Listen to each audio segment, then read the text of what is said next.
I'd like to thank all the witnesses for coming and giving us the benefit of your testimony, in particular to the two young women from Quebec. I appreciate the courage it takes to come and tell your story.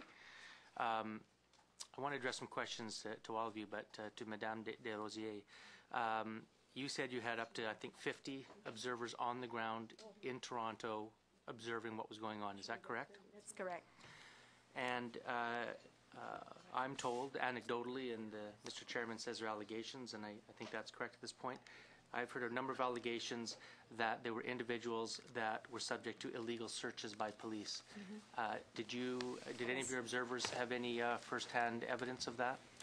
Yes, certainly. I think we had several of our own monitors were searched. The searches were during the week, throughout the week, I think, and far removed from around the fence. There were people being detained, people being searched.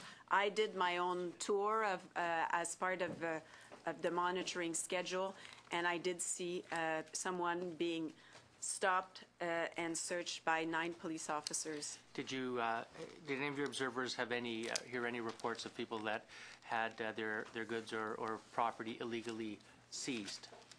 Certainly, I think we saw some property being removed from bags. I think we've documented many of the way in which and the legal uncertainty that surround, and what the police officers seem to have believed, that they were obeying orders, or that they had the right to do it. And so we've documented not only what was happening, but what was told, because it seemed to us that there was a fundamental problem of understanding of the law during that time. And my understanding of Canadians' rights when they are arrested is that they are to be given a right to contact counsel and instruct counsel without undue delay. Did you hear any reports of Canadians who were arrested and claimed that they were denied their right to counsel within an appropriate amount of time? Certainly, I think our own monitors were denied the right to counsel for the times that they were in the detention center. We had someone trying to reach them, a lawyer and myself trying to reach them through the night, and was not to be so. Now, you've testified that you've made mention that you've quoted the Hughes report, and interesting, the Minister of Public Safety also came to this committee and quoted the Hughes report on Monday, and you quoted that Mr. Hughes' conclusion that part of the state's obligation is to facilitate a number of constitutional rights of Canadians.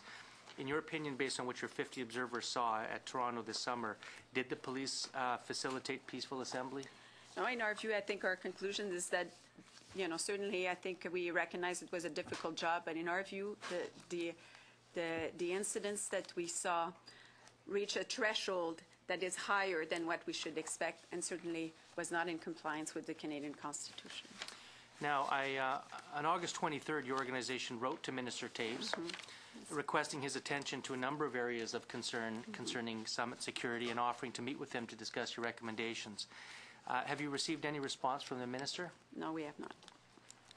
Have you been contacted by any government officials, cabinet ministers, or government MPs regarding any of your documented observations of summit security and your clear conclusion, if I may say, that the constitutional rights of Canadians were apparently violated on a mass scale? Yeah, the Justice Minister, Rob Nicholson, wrote back to us to acknowledge receipt of our report and indicating that the matter was referred to Minister Davies. We have received some indications from the Auditor General, which we provided our report as well, acknowledging our report. We have received this morning, we have sent our report also to CSIS and the RCMP, and this morning I was called by the CERC to acknowledge receipt of our report. So other than acknowledging receipt of your reports you've sent, has anybody contacted you to get your... No, not from the federal government. Okay. I'd like to address some questions to the two witnesses from Quebec. I had 2 young men from British Columbia who came to see me from the University of British Columbia in Kelowna, who told me that they were sleeping in the University of Toronto gymnasium, and I'm wondering if it's the same place as you, that were awakened early in the morning with police coming in with guns drawn. They were kicked in the ribs, and announced that everyone in the gymnasium, somewhere between 70 and 100 people, were mass arrested for conspiracy to commit an unlawful act. Were you in that gymnasium? Oui, c'était le même gymnase, donc les deux, on était. Yeah, that was the same gymnasium. We were there, and all of us were charged or accused of conspiracy to commit a criminal act, and then with conspiracy to commit property damage over $5,000. Charges. Couramment, en ce moment, ils ont toutes. Right now, all of the charges have been dropped. On October 14th, all of the charges against those in the gymnasium were dropped. And in my case, they were dropped the same day as I was arrested. I was the only one in that situation. And uses this phrase over and over again that these were thugs and hooligans in Toronto. And I must tell you that the people I've talked to are that I've seen are young university students and people who wanted to peacefully protest. What's your observation? Were you thugs and hooligans? And were the people in that gym, were they thugs and hooligans, the 70 or 100 people that you saw? What was your firsthand experience? Nicest people I've met. It's like we were a family. Everybody was very helpful to each other. And no, I don't accept that. Did you see anybody in that gymnasium commit an act, or was there any discussion from any of you to commit an act of violence or property damage? None. No. It was specified between us that we should be really careful to. Pardon, j'ai tourné en anglais. Donc, qu'on devrait faire très. We should be very careful not to do anything wrong, to not say anything to lead to any kind of accusation or charge, so that we were determined to do everything not to get anyone in trouble. I don't know anyone who committed a criminal act or intended to, or who said anything out of line. We just wanted to express our opinion, which is part of our freedom of conscience. Question to you. Your time is up, Mr. Davies. Thank you.